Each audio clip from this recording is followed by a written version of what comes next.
നല്ല ടേസ്റ്റ് ഉണ്ടോ നോക്കിട്ട് തന്നാ മതി. ടേസ്റ്റിൽ എനിക്ക് വേണ്ട, കോളേജിൽ കൊണ്ടാവല്ല. അതുമല്ല, ഞാൻ മാത്രല്ല ഇത് കഴിക്കുന്നേ. കിട്ടിയത് എന്റെ ഭാഗ്യാണെന്ന് എല്ലാരും പറയും. അല്ലെങ്കിൽ എന്റെ കൂട്ടുകാരികളെ അമ്മമാരെക്കാളും കൈപ്പുണ്യം നമ്മക്ക് എന്നാ. അതിങ്ങനെ പറഞ്ഞാ പോരാ, ടേസ്റ്റുള്ള കറി ഉണ്ടാക്കി കാണിക്കണം, അല്ലേ ഓര് വിശ്വസിക്കാൻ പോലില്ല. എടീ, ഇഞ്ച മീൻകൂട്ടാ മേശപ്പുറത്ത് വെച്ചാണ്ടല്ലോ, അതിന്റെ മുകളിൽ ഒരു മണങ്ങനെ പൊങ്ങു. അന്നപ്പോ തൊള്ളേല് കപ്പൽ ഓടിക്കാനുള്ള വെള്ളം ഉണ്ടാവും. തൽക്കാലം ഒരു കപ്പലൊന്നും ഓടിക്കണ്ട, ചെറിയൊരു തോണി ഓടിക്കാനുള്ള സ്ഥലം ഉണ്ടായാൽ മതി.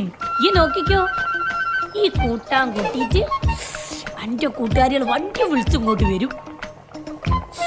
ഇനിയുണ്ടോ കൂട്ടാനും ചോദിച്ചിട്ട്. വേഗം ആവട്ടെ, എനിക്ക്